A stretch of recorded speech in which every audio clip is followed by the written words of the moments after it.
Hello guys, welcome to my channel. तो आज हम प्रेजेंट इंडेफिनिट की प्रैक्टिस करेंगे। इसका रूल्स, स्ट्रक्चर, आइडेंटिफिकेशन मैंने पहले ही आपको बता दिया था। उसके लिए आप मेरी प्रीवियस वीडियो को देख सकते हैं चैनल में जाकर। तो चलिए स्टार्ट करते हैं। स्ट्रक्चर मैंने वैसे आपको पहले भी करवाया था, एक बार मैं दोबारा आपको ये क्लियर करवा दूँगी। Structure subject plus verbs first form plus S और ई एस प्लस ऑब्जेक्ट, ये इसका स्ट्रक्चर है प्रेजेंट इंडेफिनिट का। और इसकी आइडेंटिफिकेशन, अगर आप कहें इसको आइडेंटिफाई कैसे कर सकते हैं, तो हम इसको आइडेंटिफाई करेंगे कि जो भी हम सेंटेंस बोल रहे हैं, अगर उसके एंड में हमने बोला है ता है, ती है, ते हैं, तो वो प्रेजेंट इंडेफिनिट का सेंटेंस होता है।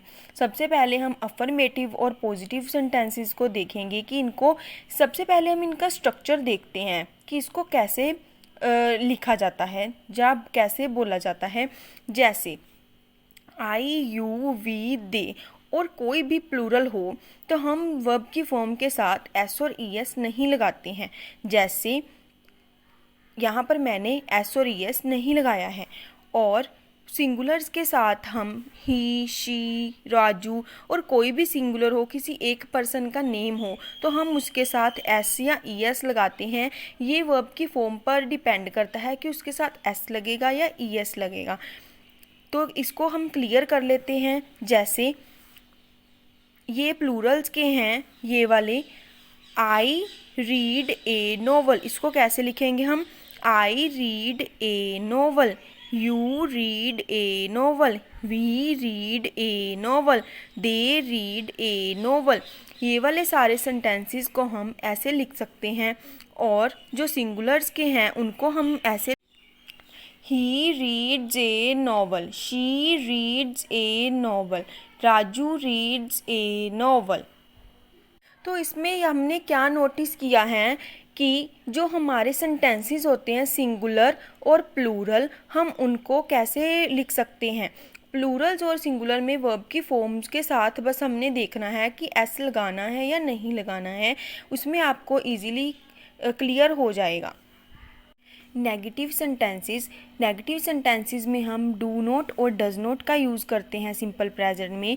जैसे आई, यू, वी, दे, इन प्लूरल्स के साथ हम डू नॉट लगाते हैं। और सिंगुलर जैसे कि ही, शी, इट, राजू, राजू और कोई भी और नेम, उसके हर एक नेम उसके साथ हम डज नॉट ही लगाएंगे, क्योंकि वो एक सिंगल पर्सन होता है, एक सिंगुलर होता है।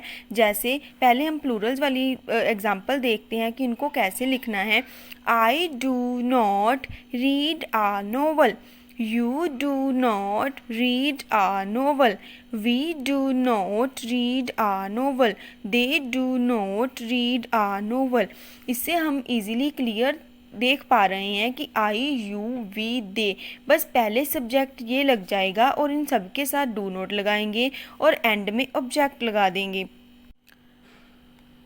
He does not read a novel. She does not read a novel.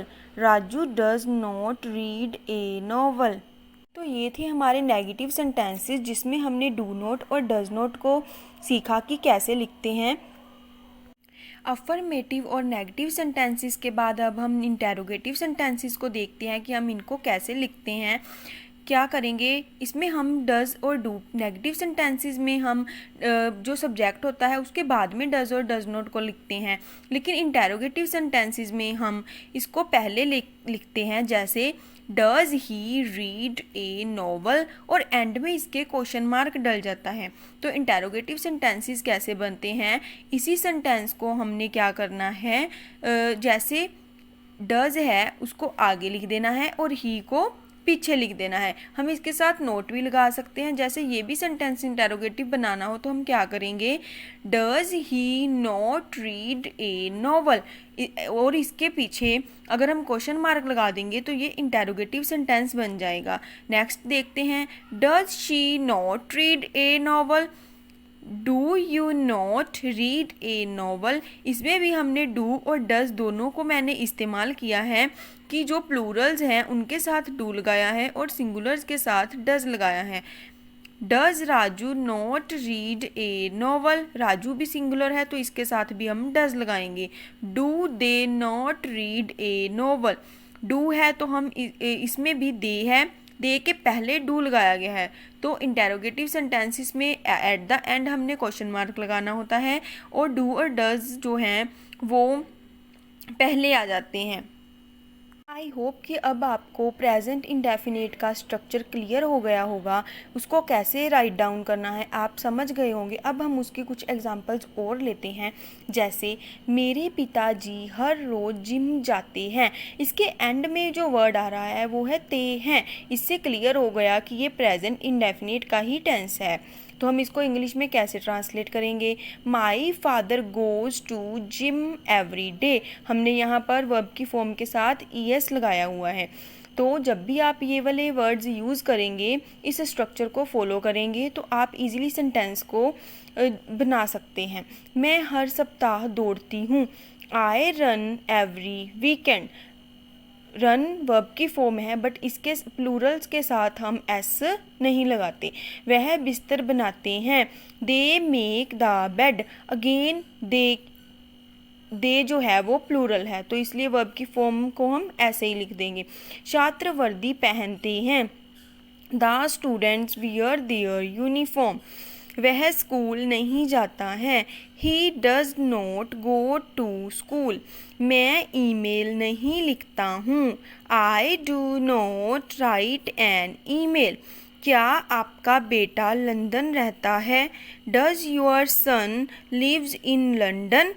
ये जो हैं ये हमारे नेगेटिव सेंटेंसेस हैं। डज नॉट और डू नॉट वाले सेंटेंसेस हमारे नेगेटिव के होते हैं। सिंगुलर्स के साथ हम डज नॉट लगाते हैं और प्लूरल के साथ हम डू नॉट लगाते हैं। जब हम इंटेरोगेटिव सेंटेंस करते हैं तो जो डज और डू होता है वो हमारा पहले आता है और बाद में हम सेंटेंस को स्टार्ट करते हैं। जैसे does your son lives in London में डज जो है वो पहले लिख दिया है और इसके एंड में हम क्वेश्चन मार्क लगाते हैं। क्या वह स्कूल जाता है? Does he go to school. उसके बाद हम क्या लगा देते हैं? क्वेश्चन मार्क लगा देते हैं। क्या अली फ़ोन का इस्तेमाल करता है? Does Ali use a mobile. क्या आप हर रोज़ अपने दांत साफ करते हैं? Do you brush your teeth every day. तो ये जो एग्ज़ाम्पल थी इसमें पॉजिटिव की, नेगेटिव की, इंटेरोगेटिव की, इन सब के एंड में हम जो भी वर्ड यूज़ करते हैं उसमें ता है ही आता है और वर्ब की फॉर्म्स का सारा स्ट्रक्चर मैंने आपको बता दिया है। इससे आप इजीली इसको समझ जाएंगे। Do practice these sentences and speak in English. Thanks for watching. Do subscribe and like. Thank you.